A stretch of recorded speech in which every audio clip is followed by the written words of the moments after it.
Shawn Walters was a man of steel literally and figuratively. At 48, he had spent most of his life shaping metal, turning discarded scraps into functional tools, intricate sculptures, and most importantly, the foundation of his business. His mobile welding truck, a repurposed military vehicle he'd painstakingly rebuilt and customized, was his lifeline. With its hydraulic crane and portable forge, it allowed him to take on jobs across the county, from emergency repairs on construction sites to crafting custom gates for suburban mansions. The truck wasn't just a vehicle, it was a symbol of Shawn's resilience and independence, the beating heart of his one-man operation. Shawn lived just outside the boundary of an upscale gated community, a pocket of eccentric freedom surrounded by manicured lawns and uniform beige homes. His property, a sprawling half-acre lot cluttered with scrap metal, rusting equipment, and half-finished projects, was a stark contrast to the polished aesthetics of his neighbors. The nearby Homeowners Association, a tightly controlled network of rules and regulations, had long despised Shawn's presence.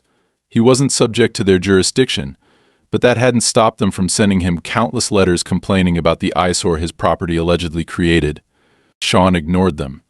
He wasn't the type to bow to conformity, and he figured they'd eventually tire of their crusade. One early spring morning, Shawn stepped outside with his coffee in hand, ready to start his day. He always began by inspecting his truck, making sure his tools were in place and the vehicle was ready for whatever job awaited. But as he rounded the corner of his workshop, he froze. The truck wasn't there. For a moment, he thought he must be mistaken. Perhaps he had parked it further down the gravel driveway or behind the workshop. He walked the entire property, scanning every possible spot where the truck might have been moved, but it was gone. A cold knot formed in his stomach. At first, Shawn assumed the worst theft. The truck's value, both financial and sentimental, made it an attractive target. He rushed back into the house and pulled up the feed from his security cameras. The grainy footage revealed a shocking scene just after midnight. 2 tow trucks had entered his property. The grainy timestamp showed them working quickly, efficiently. They hooked up his truck, maneuvered it onto one of their flatbeds, and disappeared into the night. Shawn watched in disbelief as the realization sank in this wasn't a random theft. It was a calculated operation, and whoever had taken the truck had known exactly what they were doing. Shawn's first call was to the local police. He reported the theft, but the response was far from reassuring. The officer on the other end of the line seemed disinterested, asking him if he had any proof that the vehicle was stolen rather than towed for legal reasons. Shawn, frustrated, explained that the truck had been on his private property, not on the road or in a public space. He forwarded the security footage, but the officer's indifferent tone didn't change. "We'll look into it," they said, the same empty promise Shawn had heard too many times before when dealing with petty vandalism from the neighborhood kids. Not one to wait around, Shawn decided to take matters into his own hands. He visited the nearest impound lot, assuming that even if the tow trucks had no right to remove his vehicle, it might have ended up there. The receptionist, a gruff woman chewing gum with deliberate apathy, tapped a few keys on her keyboard and shook her head. "Nothing like that's been registered here," she said. Shawn felt the knot in his stomach tighten further. "What about other lots in the area?" he asked, trying to keep his voice steady. The woman shrugged. "You'll have to check with them individually. But honestly, if someone towed it and didn't register it, it's probably not here anymore." Shawn left the impound lot with a growing sense of dread. His truck hadn't just been taken, it had been deliberately disappeared. He drove to the gates of the nearby gated community, his truckless driveway making him stick out even more than usual among the pristine SUVs and luxury sedans. He stormed into the community office, where a bored-looking receptionist barely glanced up from her computer. "I need to speak to whoever's in charge here," Shawn demanded. The receptionist pointed toward a conference room at the end of the hall, where the Homeowners Association president, Joanna Miller, was sitting with a group of equally polished and self-satisfied board members. Joanna looked up from her papers, her perfectly curated smile faltering for just a moment when she saw Shawn. "Ah, Mr. Walters," she said, her tone dripping with insincerity. "What can we do for you today?" Shawn wasted no time. "My truck's been stolen," he said bluntly. And I think your little group might have something to do with it. Joanna's smile widened, but her eyes were sharp. Stolen?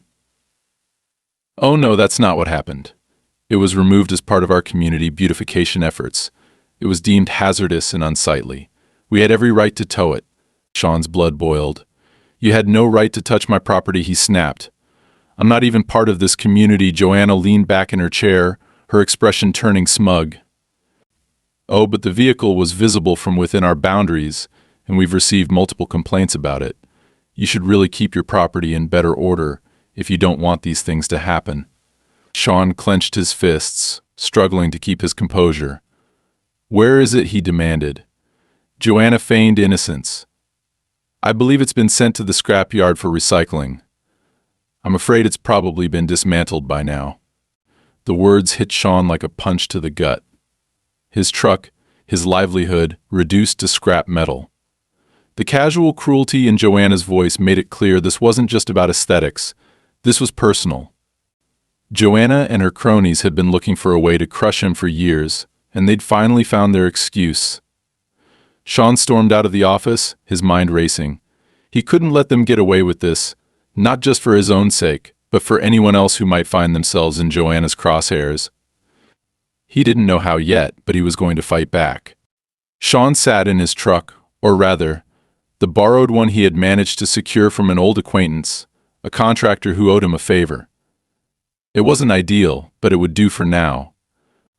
His own truck, the lifeline of his business, was somewhere out there, possibly dismantled, possibly still salvageable, but undeniably taken from him in an act of blatant overreach.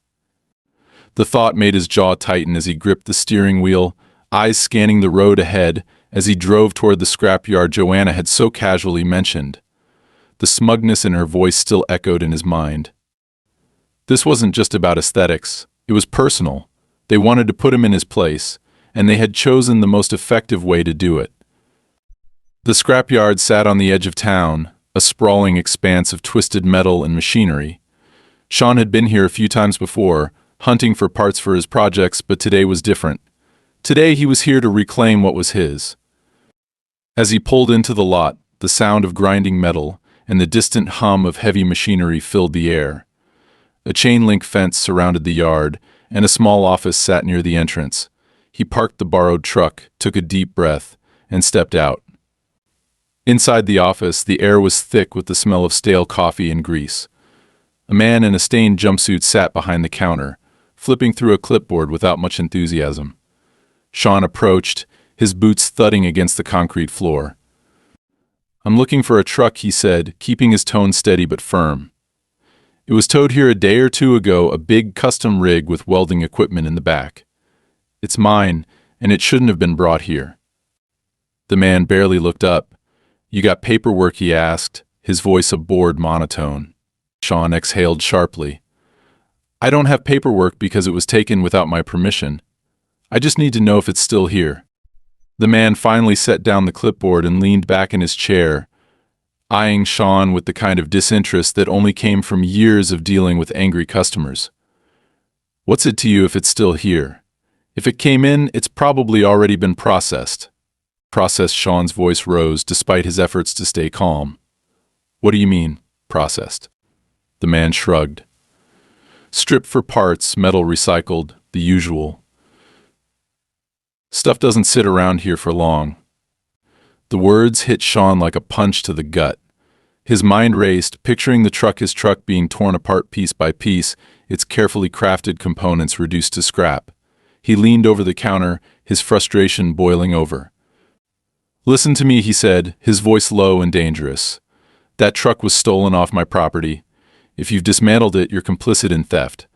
So I'm going to ask you again, where is it? The man raised an eyebrow, clearly unimpressed by Shawn's intensity. You think I'm the one who took it? I just process what comes in. If it was brought here, that's on whoever sent it.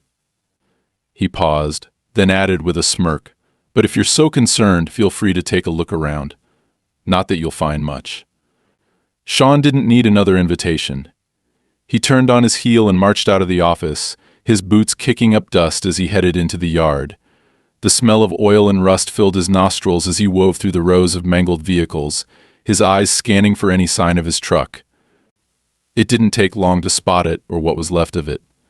The chassis sat in a corner, stripped of its wheels, doors, and most of the equipment that had once made it unique. Shawn's heart sank at the sight. It was like looking at a skeleton of something that had once been alive.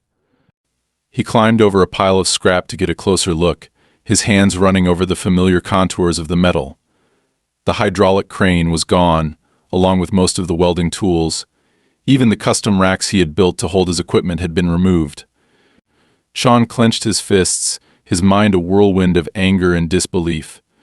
This wasn't just theft, it was a calculated effort to dismantle everything he had built, piece by piece. As he stood there, a shadow fell over him. He turned to see a young man in a reflective vest approaching, his expression wary. "You're not supposed to be back here," the man said, his voice hesitant. Shawn didn't move. "This is my truck," he said flatly. Or it was, until someone decided to rip it apart. The young man shifted uncomfortably, glancing around as if making sure no one else was watching. "Look, I don't know anything about that," he said. "I just work here." Shawn stepped closer, his gaze piercing. "Who brought it here?" he demanded. "Who told you to process it?" The young man hesitated, then lowered his voice. "It was the towing company. They said it was authorized by, well, by someone important. They didn't give us much detail, just told us to strip it down and move the parts." "Someone important," Shawn's voice dripped with sarcasm. "You mean Joanna Miller?" The man flinched at the name but didn't respond. That was all the confirmation Shawn needed. He turned back to the remains of his truck, his jaw tightening. This wasn't over, not by a long shot. As he left the yard, his mind raced with possibilities. Joanna had clearly orchestrated this, but why? Was it just another petty attempt to force him out of the neighborhood, or was there something more at play? The way the scrapyard worker had reacted to her name suggested there was more to the story. Shawn knew he couldn't let this slide. He would need more than just his word against Joanna's if he wanted to fight back. His first stop was the towing company. The office was a nondescript building on the outskirts of town, with a few tow trucks parked out front. Inside, a receptionist looked up as he entered, her expression wary. "Can I help you?" she asked. "I'm here about a truck," Shawn said, his tone sharp. "It was towed off my property and sent to the scrapyard. I want to know who authorized it." The receptionist hesitated, clearly caught off guard by his directness. "Do you have a towing receipt or any documentation?" "No," Shawn snapped. "Because I didn't authorize it. Someone else did, and I want to know who." The woman glanced at her computer, then back at Shawn. "I'm not sure I can give you that information," she said cautiously. "We have privacy policies." Shawn leaned over the counter, his eyes narrowing. "You towed my property without my consent. Either you tell me who gave the order, or I'm going to make this very public." The threat worked. The receptionist sighed and began typing on her keyboard, her fingers moving reluctantly. "It was a request from the community association," she said finally. "They provided documentation saying the vehicle was in violation of their rules." Shawn's jaw tightened. "What documentation?" The receptionist hesitated. I don't have it here. It's probably with our manager." Shawn didn't wait for an explanation. He turned and walked out, his mind racing. Joanna had covered her tracks well, but he wasn't going to let her get away with this. She might have thought she could intimidate him into backing down, but she had underestimated just how far he was willing to go to protect what was his. Shawn returned home with a storm brewing in his mind. The sight of his truck's skeletal remains at the scrapyard was burned into his memory, fueling a mix of frustration, anger, and determination. Joanna Miller had overstepped, and now it was clear she wasn't just out to enforce some petty rules. This was an orchestrated move designed to crush him, and likely anyone else who dared to stand up to her. He knew she wouldn't stop unless he fought back, but this wasn't the kind of battle that could be won with sheer willpower. Shawn needed proof, allies, and a plan. The first thing he did was sit down at his workbench, his hands trembling with a mixture of fury and adrenaline. He opened a notebook and began jotting down everything he knew: the towing company, the scrapyard, Joanna's smug admissions, and the vague references to documentation he used to justify the tow. The more he wrote, the clearer it became this wasn't just about him. There was something bigger at play, a web of authority and corruption that Joanna had spun to her advantage. Determined to dig deeper, Shawn decided to return to the towing company the next day. This time, he wasn't going to take no for an answer. When he arrived, he found the same receptionist at the desk, her expression tightening as he walked in. "You again," she said, clearly unimpressed. "I already told you." Shawn cut her off. "I'm not here to argue. I just need to speak to whoever's in charge." The receptionist hesitated, then sighed. "Fine. Wait here." She disappeared into the back, leaving Shawn standing in the dingy office. A few minutes later, a burly man in a stained polo shirt emerged, his face set in a grim expression. "I'm the manager," he said, crossing his arms. "What's the problem?" Shawn got straight to the point. "You towed my truck off private property without my consent. Your receptionist said you had documentation authorizing it. I want to see it." The manager frowned, clearly annoyed. "Look, we don't just tow vehicles for fun. If we picked it up, it's because we had legal authorization. Community associations submit these requests all the time, and we follow their orders. If you've got an issue, take it up with them." "I already have," Shawn said, his voice steady but firm. "And they're claiming everything they did was by the book. So, if that's true, you should have no problem showing me the paperwork." The manager sighed, muttering something under his breath, but he walked over to a filing cabinet and began rifling through it. After a few moments, he pulled out a folder and slapped it onto the counter. "Here, that's the request we got from the community association." Shawn opened the folder and scanned the documents. His eyes quickly caught the inconsistencies, addresses that didn't match, vague references to community safety concerns, and most importantly, no actual signature or authorization from a city official. Joanna had used her position to fabricate the justification for towing his truck, relying on the towing company to act without asking too many questions. He took out his phone and snapped pictures of the documents, ignoring the manager's protests. "This is illegal," Shawn said, his voice low but furious. "You had no right to touch my property." The manager threw up his hands. "Hey, we just do what we're told. You've got a problem, take it up with the association. We're just the middlemen." Shawn didn't respond.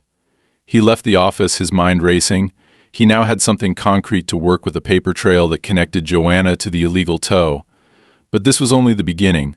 She wouldn't be intimidated by a few photos, and he needed to gather more evidence before making his move. When he got home, Shawn noticed something unusual. The gate to his property was slightly ajar, even though he distinctly remembered locking it before leaving. His instincts kicked in, and he carefully approached the house, scanning the area for anything out of place. As he neared his workshop, his heart sank. The door was open, and the inside had been ransacked. Tools were scattered across the floor, and a few of his smaller pieces of equipment were missing. Someone had broken in. Shawn's first thought was to call the police, but his previous experience with them made him hesitate. Instead, he inspected the scene himself, taking photos of the damage and making a list of everything that was missing. It wasn't just random theft. The intruders had targeted specific tools, the kind he relied on for his work. This wasn't a coincidence. Someone wanted to send a message. That night, as Shawn sat in his kitchen reviewing the photos he had taken at the towing company, he heard the distinct crunch of tires on gravel. He glanced out the window and saw a black SUV idling at the end of his driveway. The windows were tinted, and the vehicle didn't move. It just sat there, its presence a silent but undeniable threat. Shawn's blood boiled. He grabbed a flashlight and stormed outside, but before he could get close, the SUV sped off, its tires kicking up a cloud of dust. He stood there for a long moment, his heart pounding. This wasn't just intimidation anymore, it was harassment. The next morning, Shawn decided to take his fight to the next level. He met with his lawyer, a sharp and no-nonsense woman named Laura, who immediately saw the potential for legal action. "This isn't just about your truck," she said, scanning the photos Shawn had taken. "This is a pattern of abuse. If we can prove Joanna's been using her position to target you and possibly others, we might have a case for harassment and damages." Laura suggested filing a formal complaint with the city, detailing Joanna's actions and the illegal towing of the truck. She also advised Shawn to install security cameras around his property to document any further incidents. Shawn agreed, determined to protect himself and gather as much evidence as possible. Over the next few days, Shawn began noticing more signs of the growing hostility. Flyers were distributed around the neighborhood, accusing him of being a nuisance and claiming his property was a danger to the community. Someone spray-painted graffiti on his fence, calling him a troublemaker, and every night, the black SUV returned, sitting at the edge of his driveway like a phantom. Despite the pressure, Shawn refused to back down. He installed cameras around his property, their lenses sweeping the perimeter like watchful eyes. He also started talking to his neighbors, many of whom had their own stories about Joanna's heavy-handed tactics. One older couple, who had lived in the area for decades, told Shawn how Joanna had forced them to tear down their garden shed because it didn't match the aesthetic standards of the community. Another neighbor described how she had been fined repeatedly for minor infractions, like leaving her trash cans out too long. Shawn realized he wasn't alone. Joanna's reign of control extended far beyond him, and the more people he talked to, the clearer it became that she had been using her position to bully and intimidate anyone who didn't conform to her vision of the neighborhood. Armed with this new information, Shawn and Laura began building their case. They collected testimonies from other residents, documented the incidents of harassment, and traced the connections between Joanna and the towing company. The picture that emerged was damning: a pattern of abuse, corruption, and personal vendettas carried out under the guise of community management. But Shawn knew this fight was far from over. Joanna wasn't the type to back down easily, and if she felt cornered, she would only escalate her tactics. Shawn braced himself for the battle ahead, knowing that he couldn't let her win. Not just for himself, but for everyone she had wronged. Shawn woke up to the sound of his phone buzzing incessantly on the nightstand. The digital clock read 6:12 a.m., but the notifications had already piled up. Half awake, he reached for the phone and scrolled through the messages. Most were from neighbors, a few were from Laura, his lawyer, and one stood out: a short email from someone claiming to have worked with Joanna Miller in the past. The subject line read, "You're not the first." That phrase alone was enough to jolt Shawn out of his grogginess. He sat up in bed and opened the email, his heart racing. The sender, who only identified themselves as a concerned neighbor, detailed a familiar pattern.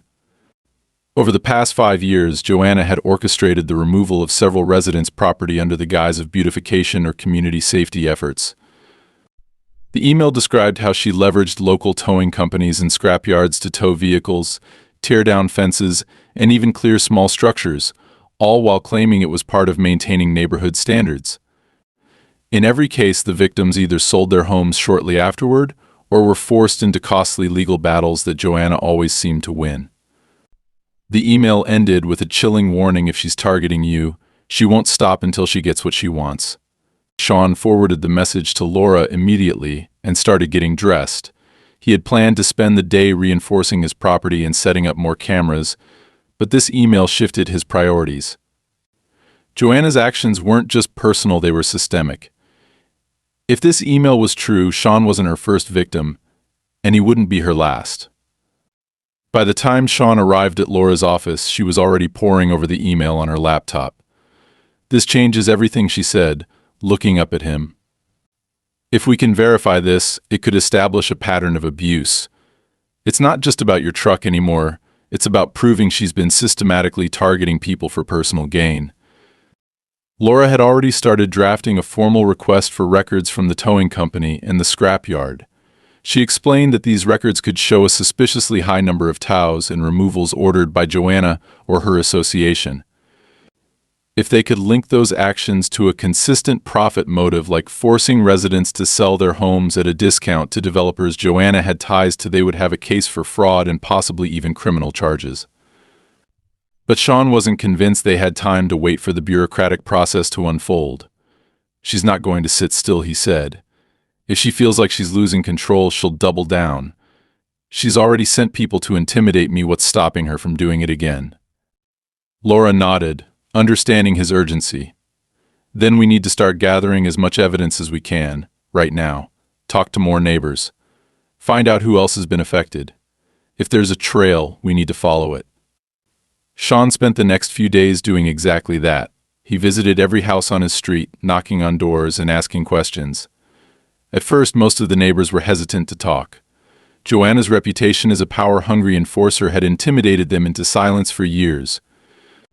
But when Shawn shared what had happened to his truck and hinted at the possibility of taking legal action, people began to open up. One woman, an elderly widow named Linda, broke down in tears as she recounted how Joanna had fined her repeatedly for unauthorized landscaping until she couldn't afford to fight back anymore. Linda had been forced to sell her home, and the buyer, a mysterious LLC, had turned around and sold the property for double the price within months. Another neighbor, a middle-aged man named Eric, told Shawn about the time Joanna had ordered his backyard shed demolished for violating setback rules. That didn't even apply to him. Like Linda, Eric had eventually moved away, unable to deal with the constant harassment. As Shawn collected these stories, a clear pattern began to emerge. Joanna was systematically driving out anyone who didn't conform to her vision of the neighborhood. Whether through fines, intimidation, or outright theft, she was creating a community in her image and profiting from it. Shawn couldn't shake the feeling that his truck was just a small piece of a much larger puzzle. Laura agreed. "This is bigger than we thought," she said during one of their late-night strategy sessions. "If she's tied to that LLC buying up properties, we could be looking at a coordinated scheme. But we need hard evidence to prove it." The breakthrough came unexpectedly. Shawn received a call from one of the scrapyard workers he had spoken to earlier. The man, who had been hesitant to share too much at the time, now sounded nervous but determined. "I need to tell you something," he said, his voice barely above a whisper. "Your truck, it wasn't just stripped for parts. There were other things in it. Things we were told to dispose of quietly." Shawn's grip on the phone tightened. "What kind of things?" "Documents," the worker said. "Files, folders, stuff like that. I didn't look too closely, but it seemed official." The boss said not to ask questions, just shred everything. Shawn felt a chill run down his spine. What kind of documents would Joanna need to hide so urgently? He thanked the worker and hung up, his mind racing. If those documents were tied to Joanna's operations, they could be the smoking gun he needed. But if they had been destroyed, finding proof would be nearly impossible. Laura was equally alarmed when Shawn relayed the conversation. "We need to find out what those documents were," she said. "If they were related to her dealings with the LLC or the towing company, they could expose everything." The next step was risky, but Shawn knew it was necessary. With Laura's help, he filed an emergency injunction to freeze any further actions by Joanna or the towing company. The injunction required them to preserve all records related to their operations, including correspondence, invoices, and financial statements. It was a gamble. If Joanna had already destroyed the evidence, the injunction wouldn't help. But if she hadn't, it could force her hand. In the meantime, Shawn continued to strengthen his case. He and Laura reviewed every piece of evidence they had collected so far: the photos of his dismantled truck, the towing company's flimsy documentation, the testimonies of neighbors, and the email from the anonymous sender. Each piece added another layer to the story, painting a picture of corruption and greed that went far beyond Shawn's property. As they worked late into the night, Shawn couldn't shake the feeling that they were running out of time. Joanna wasn't the type to sit back and let herself be cornered. She had resources, connections, and a willingness to play dirty. And if she realized how close they were to exposing her, she would do whatever it took to protect herself. That suspicion was confirmed the next morning. Shawn woke up to find a new letter taped to his front door. The envelope was thick, the paper embossed with the association's logo. Inside was a formal notice accusing him of violating numerous community standards, along with a demand for payment of over $10,000 in fines. The letter ended with a thinly veiled threat: failure to comply will result in further action. Shawn stared at the letter, his hands shaking with anger. Joanna was trying to drown him in legal trouble, hoping to force him into submission before he could expose her. But she had underestimated him. Shawn wasn't going to back down.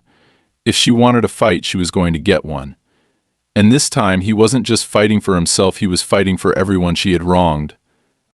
Shawn stood in his workshop, the letter from the association still clenched in his hand. The demand for $10,000 in fines was as absurd as it was enraging. Joanna Miller wasn't trying to hide her intentions anymore. This was a blatant attempt to financially crush him before he could take his fight any further. He placed the letter on his workbench and stared at it for a long moment. Every instinct told him this wasn't just a reaction to his resistance, but a calculated escalation. Joanna knew he was getting close to exposing her, and this was her way of pushing back. By the time he sat down with Laura later that afternoon, Shawn had decided that he wasn't going to let her win. Laura, however, was just as furious as he was. "This is a classic intimidation tactic," she said, pacing back and forth in her office. "She's trying to keep you bogged down in legal issues so you can't focus on the bigger picture. But these fines? They won't hold up in court. She has no jurisdiction over your property." "Tell that to the city," Shawn replied, tossing the letter onto her desk. "She's playing this like a chess match, and I'm the only piece left on the board she hasn't knocked over yet."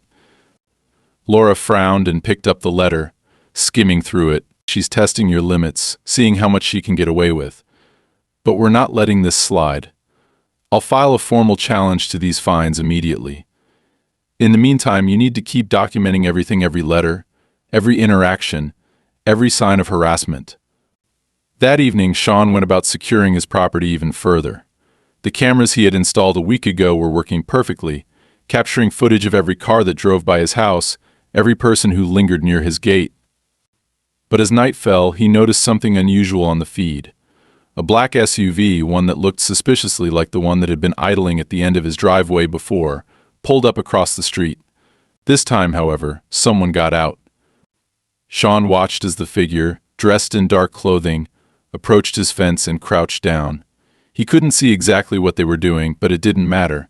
He grabbed a flashlight and headed outside, his boots crunching against the gravel as he approached the gate. By the time he got there, the SUV was gone, and the figure had disappeared into the darkness. But when he shined his flashlight on the fence, his stomach sank. The same graffiti that had appeared weeks ago, "Troublemaker," was now scrawled across the wood in fresh paint. The next day, Laura received another piece of information that added fuel to the fire. The towing company, under pressure from the injunction Shawn had filed, turned over partial records of their dealings with the association. While much of the documentation was vague, one invoice stood out: a large payment from the association to the towing company, labeled simply as special services. The date on the invoice matched the night Shawn's truck had been taken. "This is the first real crack," Laura said, sliding the document across her desk to Shawn. "It doesn't prove everything, but it ties her directly to the towing company. If we can connect this payment to her other activities, especially with the LLC buying properties, we'll have something solid." Shawn nodded but couldn't shake the feeling that Joanna wasn't going to sit back and let this play out. And he was right. That afternoon, he received another unwelcome surprise. A city inspector arrived at his property, clipboard in hand, and an air of self-importance. "We've received complaints about potential code violations on your property," the man said, barely glancing at Shawn before heading toward the workshop. Shawn followed, barely restraining his frustration. "Complaints from who?" he asked, though he already knew the answer. The inspector didn't look up from his clipboard. "Anonymous complaints," he said flatly. "About unsafe conditions and environmental hazards. We're here to investigate." Over the next hour, the inspector combed through Shawn's property, nitpicking every detail. He questioned the placement of scrap metal piles, noted that Shawn's workshop didn't have the proper permits, and even raised concerns about the gravel driveway. Shawn stayed calm, documenting the entire visit with his phone, but inside he was seething. This wasn't a legitimate inspection, it was a weapon, wielded by Joanna to slow him down and keep him distracted. When the inspector finally left, Shawn called Laura and filled her in. "This is her next move," he said. "She's using the city to do her dirty work."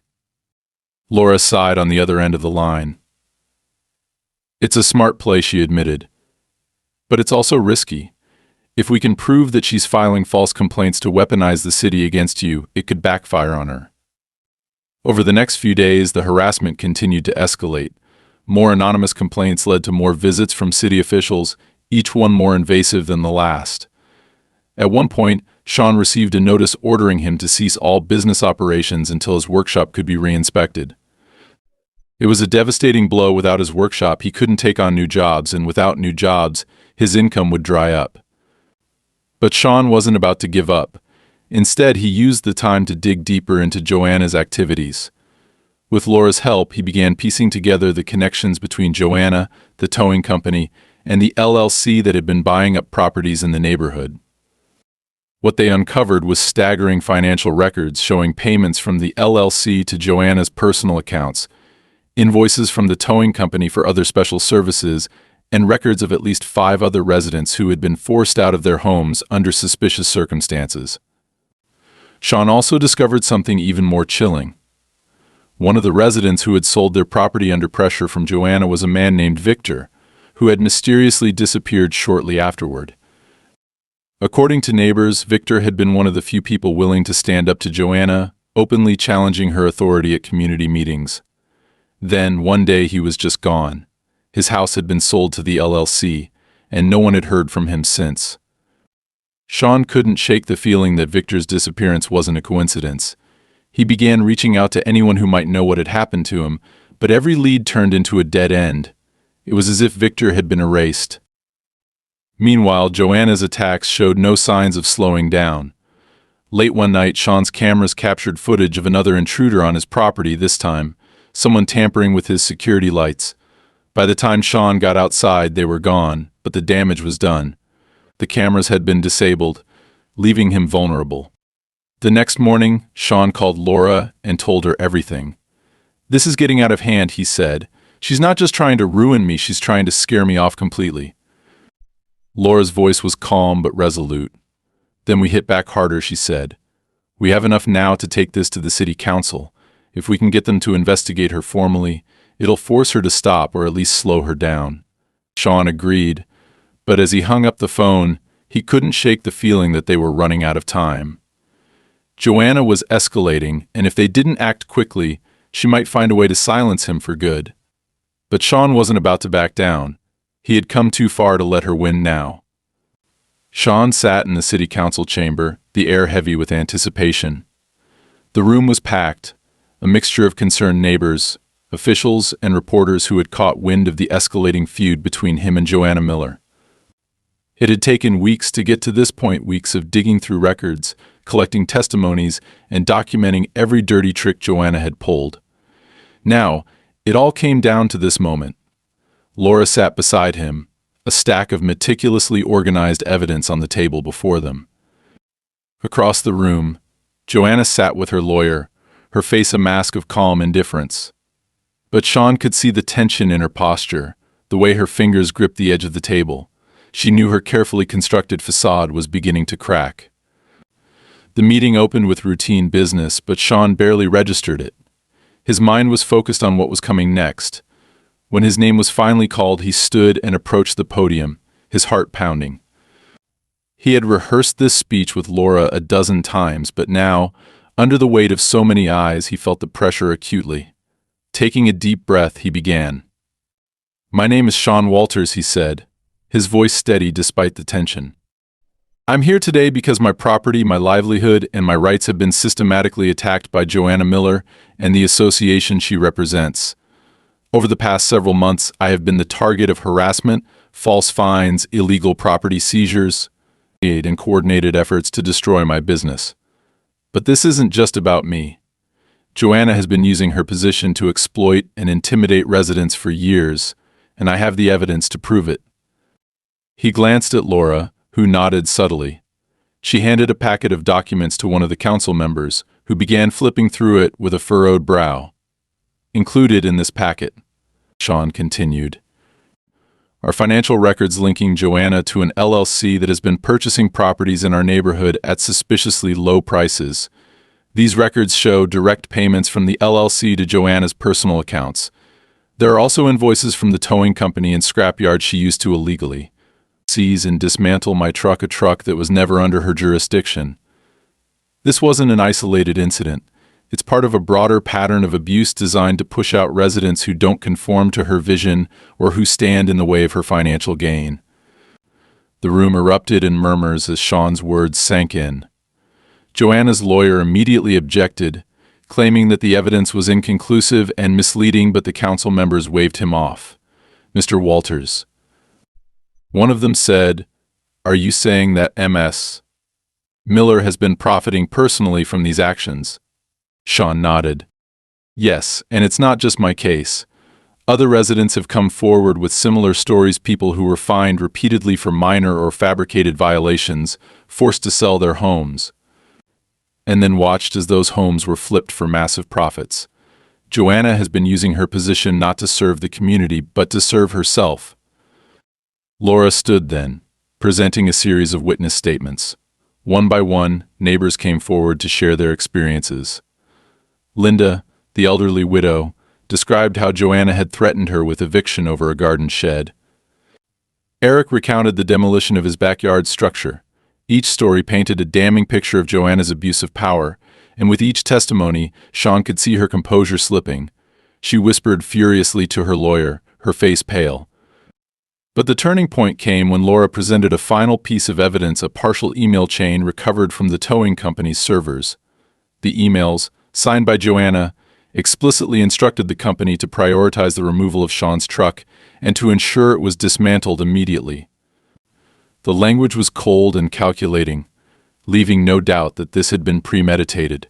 These emails, Laura said, her voice cutting through the silence, show that Ms. Miller not only authorized the illegal seizure of Mr. Walters' property but took deliberate steps to ensure it could never be recovered. This isn't just negligence, it's malicious intent. Joanna's lawyer tried to object again, but the council members had heard enough. One of them turned to Joanna, his expression grim. "Ms. Miller, do you have anything to say in your defense?" Joanna stood slowly, her face a mask of defiance. "This is a witch hunt," she said, her voice trembling with barely contained rage. "I've dedicated years to improving this community, and now I'm being attacked by a man who doesn't even belong here. This so-called evidence is nothing more than a smear campaign orchestrated by someone who can't follow the rules." Her words fell flat. The council members exchanged skeptical glances, and the murmurs in the room grew louder. Shawn could see the tide turning. Joanna wasn't just losing control, she was losing the support of the people she had spent years manipulating. The council adjourned to deliberate, leaving the room buzzing with conversation. Shawn sat back in his chair, his heart still racing. Laura leaned over and whispered, "You did great. Now we wait." It didn't take long. When the council members returned, their decision was clear. After reviewing the evidence and testimonies, the chairperson said, "We find that Ms. Miller has grossly abused her position as president of the community association. Her actions have caused significant harm to residents and violated multiple ethical and legal standards.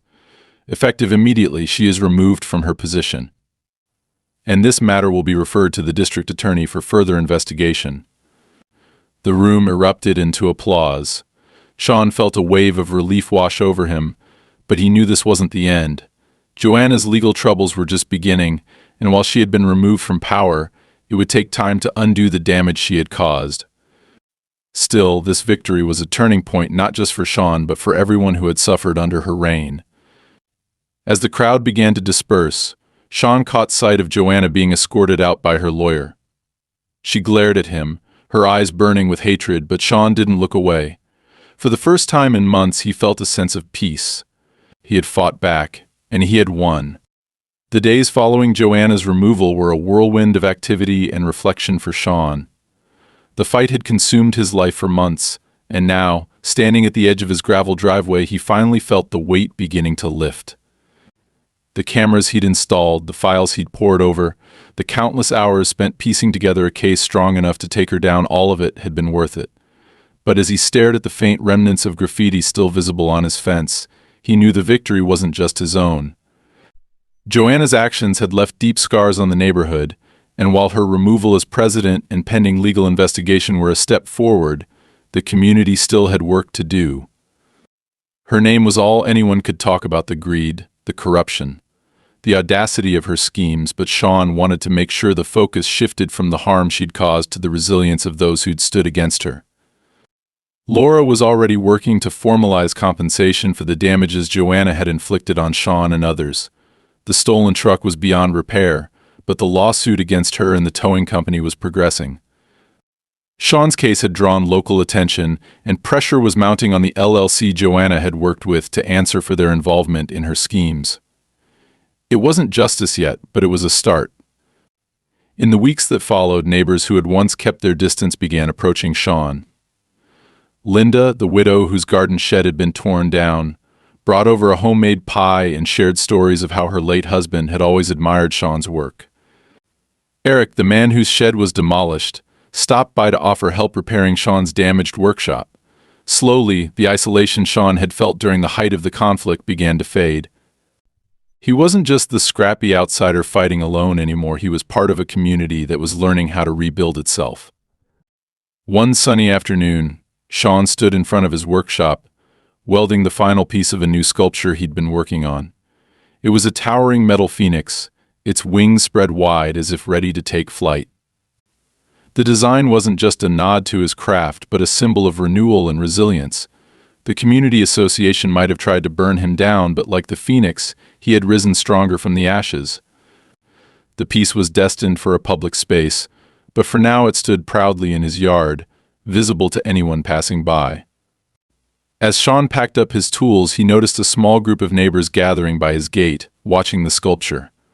One of them, a man he didn't recognize, stepped forward and extended a hand.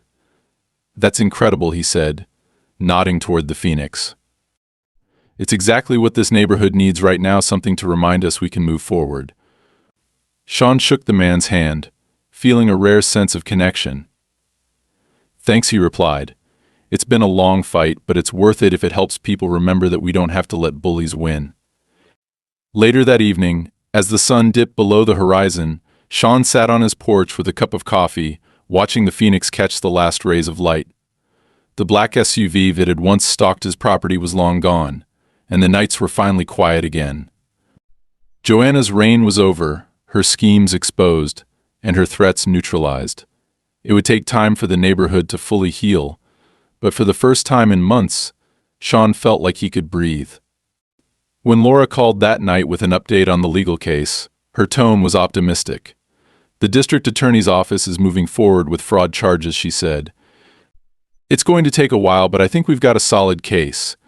And the towing company has agreed to settle. They'll be covering the costs for your truck, and then some." Shawn smiled, his grip on the phone relaxing. "That's good to hear. Thanks for everything, Laura. I couldn't have done this without you." "You did more than you realize," she replied. "You stood up when no one else could. You gave people hope." As the call ended, Shawn leaned back in his chair, letting the cool evening air wash over him. The battle had tested him in ways he hadn't expected, but it had also reminded him of who he was: a fighter, a creator, and most importantly, someone who wouldn't let injustice stand unchallenged. The phoenix outside wasn't just a symbol for the community, it was a reminder for Shawn himself. No matter how much was taken, no matter how many times he was knocked down, he would always rise again.